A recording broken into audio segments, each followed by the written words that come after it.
Talent și îmi cer scuze că n-am mai postat, dar acum, ca să mă revanșez, am venit cu un nou tutorial. O să rog cumpărătorul să se gândească la o carte, da, o să o spun eu. Zicem Popa de inimă neagră. O să strângem cărțile.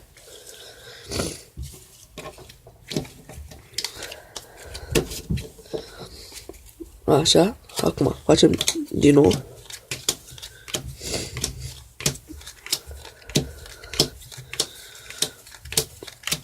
Sunt 7 cărți în fiecare grupă. Acum cartea este tot în pachetul din mijloc. Și mai facem o singură dată.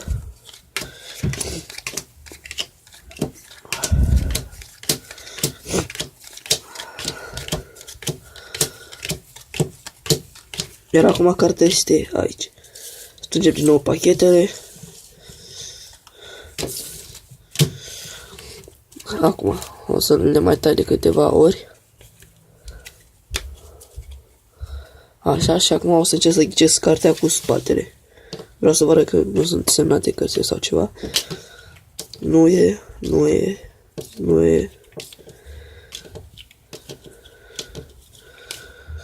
Sau vreau să fie una dintre astea 3. De aici nu cred că este niciuna. Iar acum dintre astea să zicem că o alegem pe asta, care este Popa de inimă neagră. Acum să vă explic cum am făcut acest truc. Prima oară va trebui să scoateți 21 de cărți din pachet. Nu contează ce cărți sunt. Și după aceea faceți 3 grupe cu cărți, fiecare cu câte 7.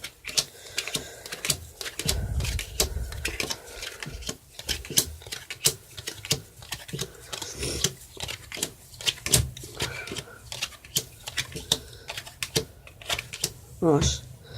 Rugați pe cumpărător să se gândească la o carte, să spunem 9 de treflă. Și mereu, după întrebați în ce grupă este, dar el nu vă spune cartea. Îi spuneți mai să se gândească și întrebați în ce grupă este. După aceea strângeți pachetele și pachetul cu cartea lui trebuie să-l puneți neapărat la mijloc. Că trebuie să-l faceți într-un mod cât mai natural. După aceea nu mai puneți cărțile așa și le puneți așa, de la stânga la dreapta, până le terminați. Trebuie să faceți chestia asta de 2 ori în afară de prima când a fost. Așa, și el va spune că este aici și din nou aceasta trebuie să o puneți la mijloc, dar într-un mod din nou cât mai natural. Și mai trebuie să faceți decât o singură dată.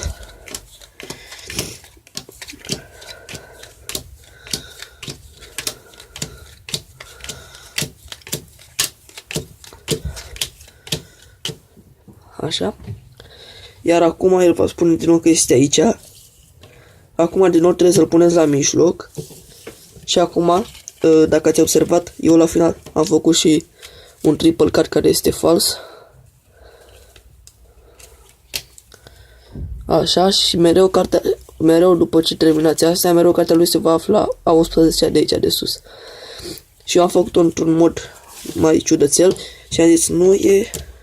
Și am numărat până la 11, 2, 3, 4, 5, 6, 7, 8, 9, 10, așa, și a 11-a carte trebuie să fie cartea lui 9 de treflă. Dacă v-a plăcut tutorialul de la acest truc, nu ezitați să dați un like la canal și să vă abonați. La revedere!